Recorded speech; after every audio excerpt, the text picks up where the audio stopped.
You're listening to the Catholic Wives with Toxic In-Laws podcast. Today is part 2 of a series I've been doing in the month of March 2026, all about marital privacy. And today's episode is titled, Is Your Home a Sanctuary from Toxic Family? Are you a Catholic wife grappling with challenging in-laws? The Catholic Wives with Toxic In-Laws podcast is your sanctuary for navigating the sometimes stormy seas of life with toxic in-laws while being validated for what you've experienced. Join me, your host, Miriam Susan, a Catholic wife who's weathered 3 decades of in-law drama, as we tackle the tough issues you're dealing with head on. Hi, I'm Miriam Susan. Welcome to today's episode. Like I said in the intro, this is part 2 of a series that I've been doing this month in March of 2026, all about privacy in our marriages. And I appreciate those of you who are reaching out and are letting me know that these episodes are really hitting home for you. And so I really appreciate that, because sometimes I do feel like I'm talking to the void, and to get your feedback tells me that I am on the right path. I am going in the way that God wants me to, because I don't just want to talk for no reason. I know somebody might think, oh, you're a podcast host, you must enjoy hearing the sound of your own voice. No, I don't. I want to make sure that I'm delivering content that is valuable to you, valuable to your family, and helps you improve your marriage so that you and your husband and your children and even your toxic family members can get to heaven. So with that being said, let's go ahead and dive into today's episode. We're going to start with our scripture reference for today. It is coming from the book of Psalms, chapter 101, verse 2. And I highly encourage you to read some of the scripture around this verse, because I don't like necessarily just cherry picking and picking out verses and not having them be in context. But this, the verses that surround this one that I've chosen, verse 2 in Psalm 101, it's just really good. It's just really good. So I encourage you to read the scriptures around it. But for this episode, we're going to be focusing on these words from the book of Psalms. And it says, I will study the way that is blameless. When shall I attain it? I will walk with integrity of heart within my house. So your home should feel like, of all places, the one place where you can exhale, where you can relax, where you can be your authentic self. But does it? Sometimes in our homes, it feels like our in-laws have this invisible access, whether it's through your husband's phone, whether it's through them dropping in whenever they feel like it, whether it's through our children, whether it's through that spare key that you gave to them just in case you happen to get locked out, but they never returned.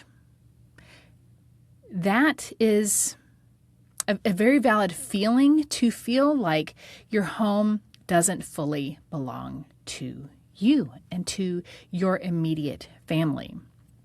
Now, the marital home, according to Catholic teaching, is supposed to be its own household, its own separate family, not an extension of your parents' or your in-laws' home. That's not the design of marriage.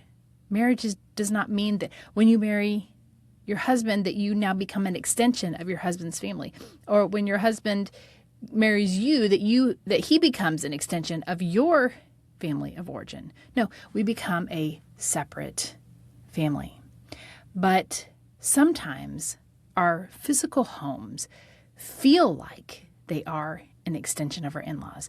And if by some chance you happen to be one of those couples who, for whatever reason, are actually living in the same home as your toxic family members, then this is even more so just very apparent in your life, because if you're living in their home, sometimes you might feel like there is this obligation to have your personal space as like open access to them, that they can go into your room, they can go into your bathroom that you're using, they can go into your drawers, into your closet, and snoop around just because it's under their roof.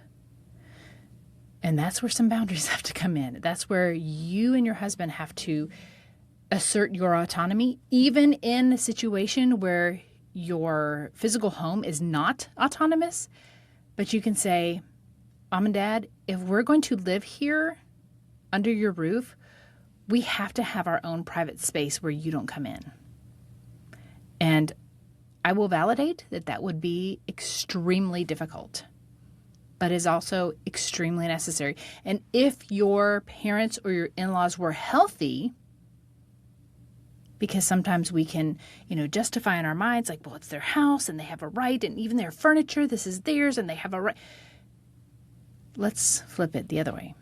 If your in-laws or your parents were healthy, then if you made that statement, hey, Mom and Dad, we need this to be just our space. We need to have this room that is just private for us. They would understand. They would understand. But somehow when we have this toxic dynamic, we can justify their intrusions, their prying, their meddling, their being nosy in our lives because of whatever reason. So I just want to flip that on you, that if you are living with your parents or living with your in-laws and they are toxic or they are unhealthy or they are manipulative, demanding, deceitful, fill in the blank, they're not healthy, that still doesn't give them a right to get all into your business, because if it was a healthy dynamic, they would understand. And I really like to take a step back and think about, how would I treat and how do we treat our own adult children who are still living in the home with us? And I don't go through my daughter's stuff. I don't. I don't go through her drawers. I don't go through her closet. I don't go through her laundry. I don't do any of those things because that is her space. Yes, it is in my house. Yes, my husband and I pay the mortgage. Yes, we pay the electricity bills. Yes, we cover most of the groceries.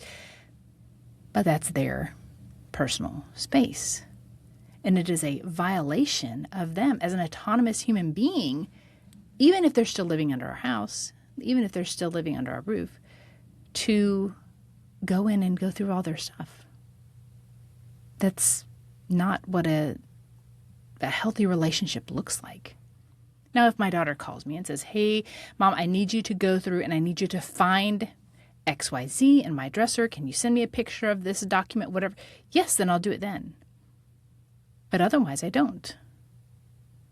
Because there's a level of trust between us.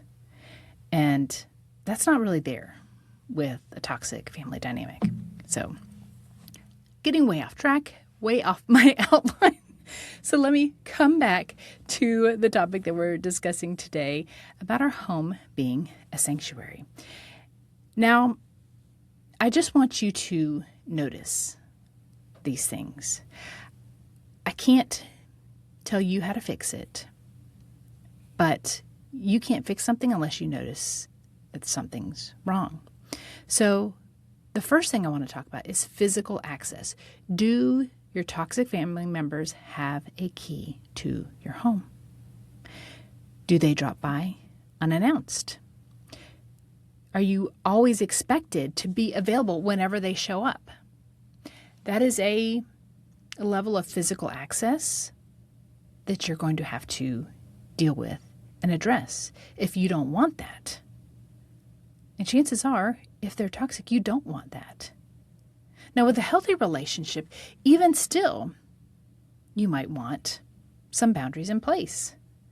I have a pretty decent relationship with my mom. But even when we lived just 20 minutes away from her, she would call before she came over. Every time. She never came by unannounced. Not once. And we did the same thing for her.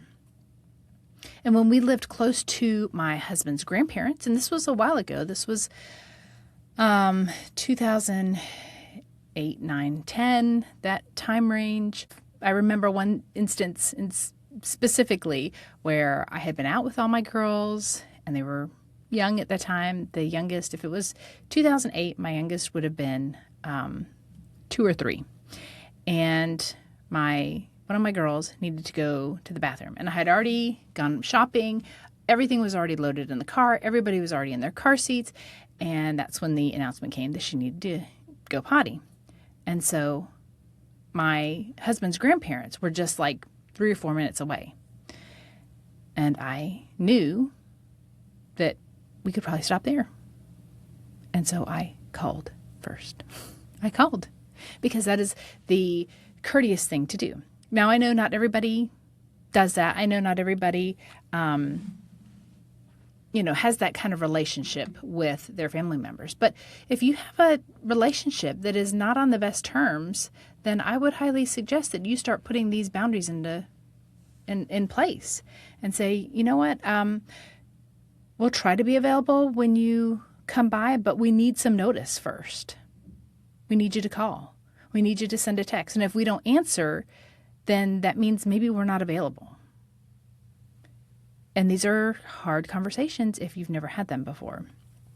So the physical access is very triggering for me because it is to me, it is a sign of disrespect if you just show up at my house and expect me to be there and expect me to open the door for you.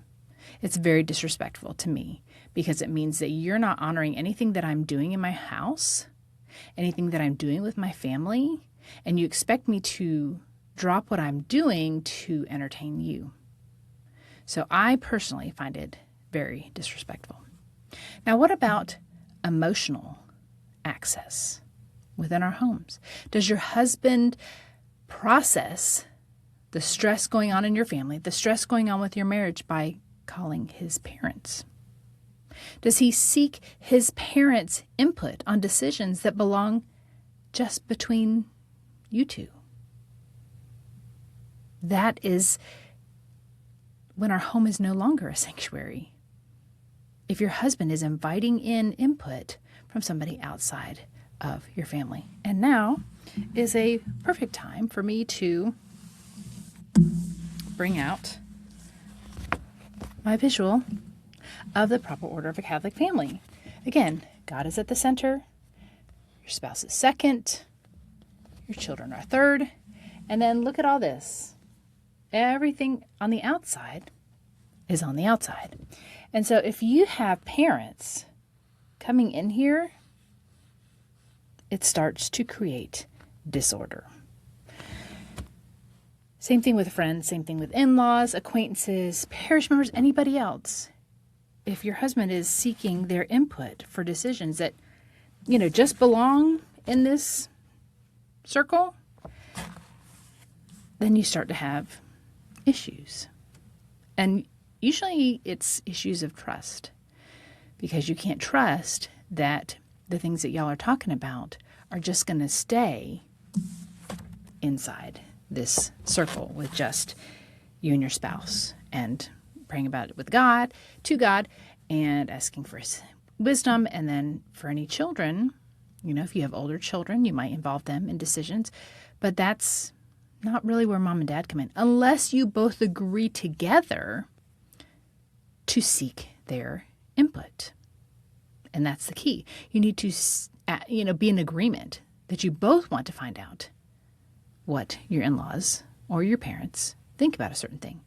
And this would come into play. Let's say your father-in-law is a doctor and you have this medical issue with one of your children and you're not getting any answers and you just want his opinion. Okay, that makes sense. Or if your father has an auto shop and he has worked on cars for years and you're having an issue with one of your vehicles, then it makes sense to contact him if you both agree on it. But that's the key. You both have to agree on it. Otherwise, your home is just like an extension of theirs. And then something that is fairly new for our generations is digital access. Are there shared family photo streams? Are there location sharing apps? Do your in-laws have location sharing with your husband and vice versa? And is there monitoring of social media? I had to block access to my mother-in-law and then to a lot of my husband's extended family, because my mother-in-law had set up accounts for her extended family. And so she had access because she wasn't using it in the way that I found acceptable. I'm not going to tolerate being friends with my in-laws on Facebook if they're going to use Facebook as a way to publicly chastise me or try to publicly humiliate me or try to snoop around and post things to slander me publicly. So consider that. Consider the access that your in-laws have to photos, location, social media, because it might be time to pull back. Not as punishment, but as, you know what? I don't trust you. And if I don't trust you, then you don't get access to me. Just like you wouldn't allow somebody inside your home that you knew was a criminal, you don't let somebody who you don't trust into your digital life. And then finally, access through our children. Now, this is something that we personally dealt with, where our kids were questioned during visits. Our kids were asked questions about what we did every day, homeschooling, what we did at such and such place. That's not appropriate. It is not appropriate for adults to question children about the family's greater issues, the greater family life. That's not appropriate. It's not appropriate for your mother-in-law to be asking your children what they do every day, Monday and Tuesday and Wednesday and Thursday and Friday and Saturday and Sunday, like mine were. That's not appropriate. Now, it's different than saying, oh, what did you do last week? Just as a general thing. And see, because you're interested, presumably, because the grandparents are interested, presumably, in what, their grandchildren are doing. But it's different when it's like interrogation. It's very different. And then what about when your children are sent home with things that you did not approve of? Let's say your in-laws are not Catholic, and they start sending home materials that go against your faith. No. You are mom and dad. You get to choose what comes into your home and what influences your children have access to. And then what about if your in-laws are encouraging or allowing habits that you and your husband don't agree with? So maybe you allow your children to go over to Grandma and Grandpa's house and they just plop the kids in front of the TV and they watch YouTube videos the whole time they're there. But you don't allow YouTube videos at home. That's an issue. You are still the parents. Yes, but they're at Grandma's house. Let them spoil them. No, you're still the parents. You are still the ones accountable to God for how you raise your kids. And that's when you have to have those tough conversations of, Mom, Dad, we don't allow the children to watch YouTube videos. Period. End of story. If that continues to happen, then the kids aren't going to be able to come over. And then what stinks is that if you do allow your children to go over again, then you, mom or dad, have the obligation to ask your children about what they did when they were there. And if you know there is some sneakiness already, you have to ask the question, did Grandma tell you not to tell us something? Did Grandma or Grandpa tell you to keep something a secret from Mommy and Daddy? These are the kinds of questions that we had to have with our own children because we did not trust what was going on with my in-laws. I was asking them, did they say anything about Mommy being a bad mommy? This is actually what I had to do. because I did not trust that my mother-in-law specifically was not going to try to turn my children against me. So we questioned our children after every unsupervised visit because there was no trust, until we got to the point where there were no unsupervised visits. And really, looking back, we should have not had any unsupervised time. If I was feeling like this, if I was feeling like I had to ask my children if Grandma and Grandpa were saying that I was a bad mommy, that I was a mean mommy, why was I still letting them see them without me there? I don't know. Learn from my stupidity, really, is what it was. And don't do that. If you get to that point where you have to question your children about what is going on, maybe the visits should not be happening without you present. Every one of these things that I've talked about, the physical access, the emotional access, digital access, the access to the children, these are open doors that you probably didn't consciously unlock. And here's what makes it even harder, is that once you try to close one of these doors, even if you do it gently and not slamming it shut, you're going to probably hear something like, why are you being so secretive? What are you trying to hide? These are things that were told to us. What secrets do you have? What are you trying to hide? Now, the accusation flips the script.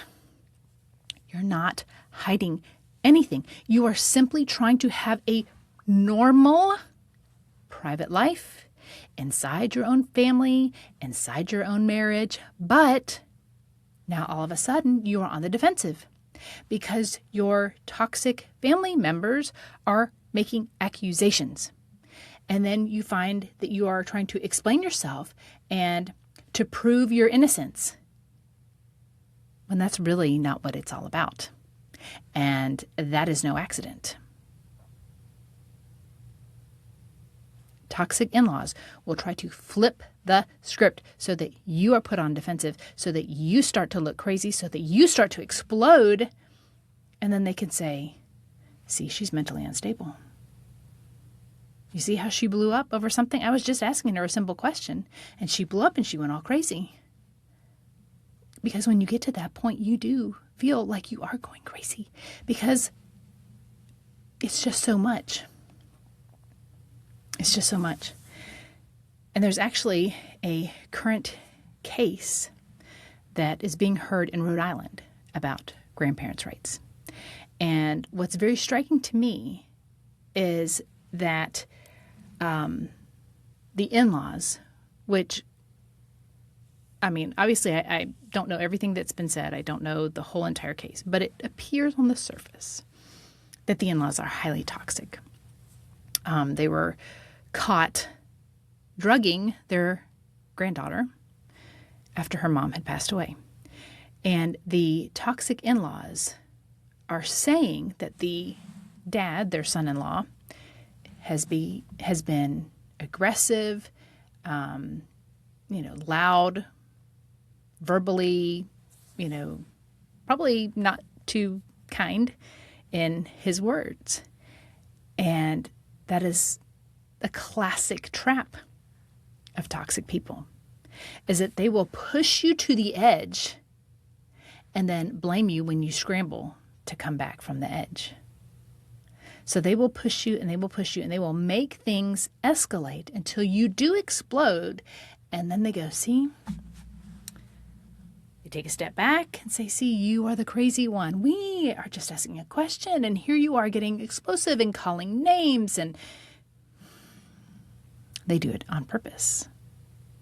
And sadly, that's what it seems like has happened in this case. And I pray that the judge sees through any falsehood for this case, that ultimately they do, whoever the judge is, rule on behalf of the child and what is best for her.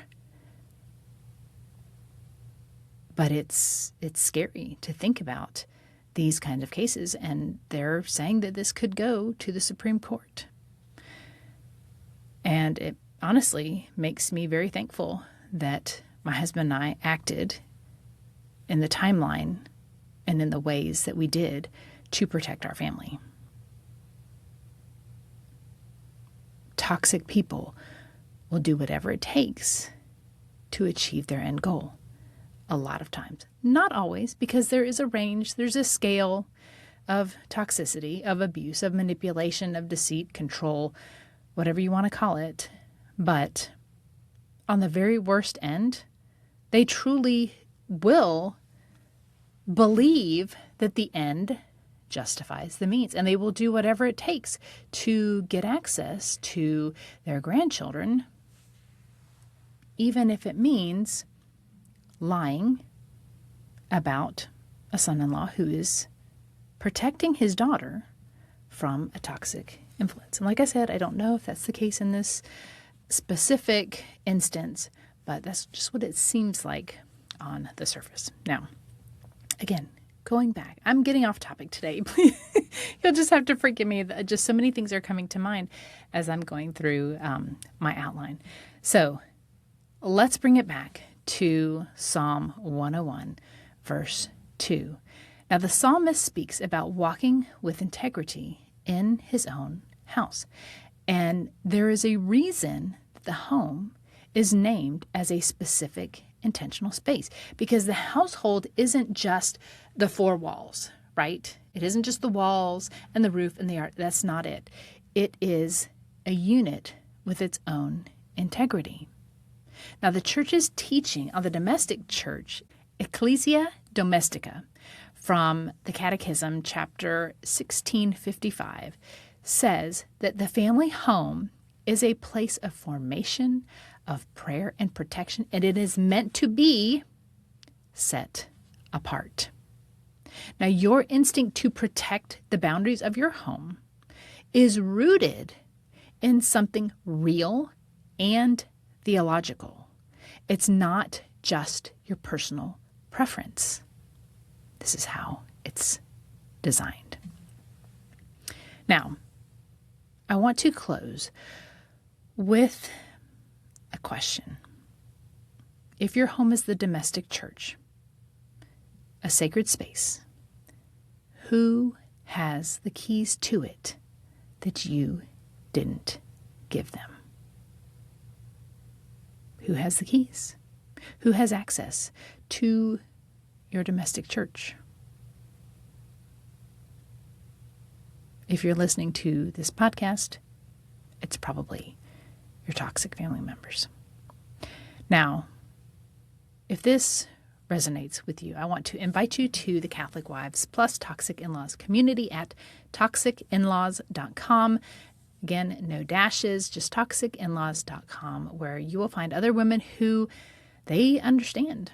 They understand this lack of privacy within your marriage. They understand what it's like to feel like their home is just an extension of their toxic family members. The community is completely free. Please come join in the conversation. We are a small group and growing. And I'm so grateful for all of the members in there right now, because it's hard to get to the point where you know you need to talk to somebody else. Even though I'm not a professional, even though I have no letters after my last name, I have 30 years of lived experience in this kind of environment. And I just want you to feel less alone, to feel validated, to feel like you are not the crazy one because of all these things happening. So I invite you to join at toxicinlaws.com, and I would love to see you inside. Now, next week, we're going to be looking specifically at the digital front door, the access that we often don't realize is just there waiting for our in-laws to capitalize on. So we're going to talk about that next week. I pray that this podcast is a blessing to you. And if it is, I encourage you to write a review, to give me a rating on whatever podcast app you're listening to right now. And what that does is that helps other women find this content. I think this is episode 113 episodes that I've done all about being a Catholic wife with toxic in-laws. Honestly, I had no idea that I could have this much content, but it just comes. So many things come, and I see topics online, and God just gives me things to talk about. And so this is an opportunity for you to encourage somebody else. So by giving a review, giving some ratings, liking the content, leaving a comment, all these things tell these mysterious computer algorithms that tell these platforms that this is valuable content. And so it then allows other people to find it. So again, thank you so much for listening. I hope that every week, really, my hope is that you feel seen, that you feel heard, that you feel like you're not alone. God bless you. Go in peace. Disclaimer. All content and information on this podcast and our website, including our programs, products, and or services, is for information and educational purposes only and does not constitute professional medical, psychiatric, or mental health advice of any kind, and does not establish any kind of professional client relationship by your listening to this podcast or use of my website. A professional client relationship with you is only formed after we have expressly entered into a written agreement with you that you have signed, including our fee structure and other terms to work with you in a specific matter. Although we strive to provide accurate general information, the information presented here is not a substitute for any kind of professional advice, and you should not rely solely on this information. Always consult a professional in the area for your particular needs and circumstances prior to making any professional, medical, or mental health related decisions.